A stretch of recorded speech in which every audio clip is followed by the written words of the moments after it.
Bonjour, je suis Olivier Dehaze, je suis vice-président à Rennes Métropole en charge du climat et de l'énergie et président de l'Agence locale de l'énergie et du climat du Pays de Rennes. Alors, depuis 2015, Rennes Métropole a la compétence de gestion des réseaux de chaleur sur l'ensemble de son territoire, donc aussi à Rennes. Pour les deux réseaux à Rennes, que ce soit celui d'Enernov ou Enersud, c'est des réseaux qui sont concédés. On est donc sur un exploitant qui est un opérateur privé, en l'occurrence Engie Solutions pour les deux réseaux, que l'ensemble des biens appartiennent à la métropole, mais ils sont mis en concession, donc ils sont donnés pendant un certain temps aux concessionnaires, donc à Engie Solutions, pour exploiter, distribuer la chaleur, et enfin produire et distribuer la chaleur, et puis gérer l'ensemble des éléments du réseau. Alors les réseaux de chaleur, comme on est sur des ressources renouvelables et locales, permet d'avoir un prix relativement stable sur la durée du contrat et donc de lisser les augmentations de prix qu'on a pu connaître dernièrement, que ce soit sur les énergies fossiles, que ce soit sur le gaz ou sur l'électricité qui est majoritairement nucléaire, mais dont le prix est en France, mais dont le prix est très lié au prix du gaz. Alors évidemment les réseaux de chaleur à Rennes, mais c'est vrai très majoritairement en France, sont alimentés en majorité par des énergies renouvelables et de récupération. Sur le réseau Rennes Nord-Est, on a une cible à 70% d'énergie renouvelable et de récupération, la biomasse et la valorisation énergétique des déchets. Sur Rennes Sud, aujourd'hui, on est plutôt à 55% de biomasse pour l'énergie.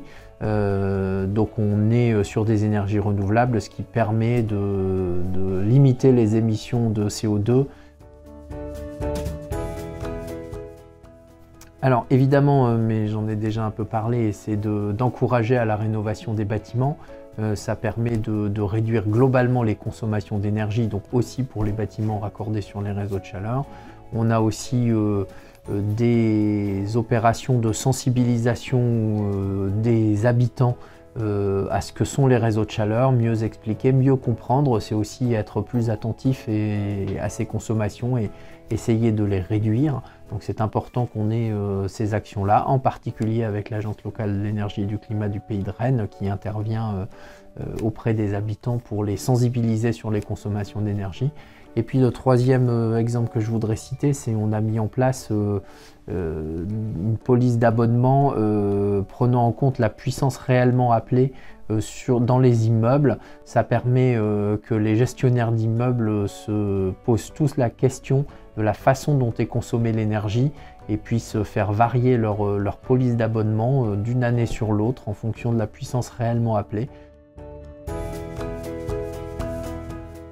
L'ambition de Rennes Métropole dans le cadre de son plan climat et énergie territoriale, c'est de continuer à développer les réseaux de chaleur pour pouvoir distribuer de la chaleur renouvelable, donc de l'énergie renouvelable, au plus près des usagers finaux. Dans le plan climat, on a fixé un objectif de triplement de l'usage des énergies renouvelables à horizon 2030 par rapport à 2010 quand on a commencé à collecter les données. Donc ça passe effectivement par le déploiement des réseaux de chaleur dans le plus grand nombre de bâtiments possible, donc des extensions. Elles sont en cours sur le réseau nord-est, elles sont à venir sur le réseau sud avec de nouveaux quartiers qui pourront être desservis. Et puis dans le même temps, on est sur une politique de verdissement des réseaux, c'est-à-dire d'augmentation du taux d'énergie renouvelable distribué sur les réseaux. On l'a dit, on est passé à 70% sur le réseau nord-est en énergie renouvelable et de récupération, et on a un objectif de monter à 85% d'énergie renouvelable sur le réseau sud. Ça va passer par la construction d'une nouvelle chaufferie biomasse qui est à venir sur le réseau sud dans les prochaines années.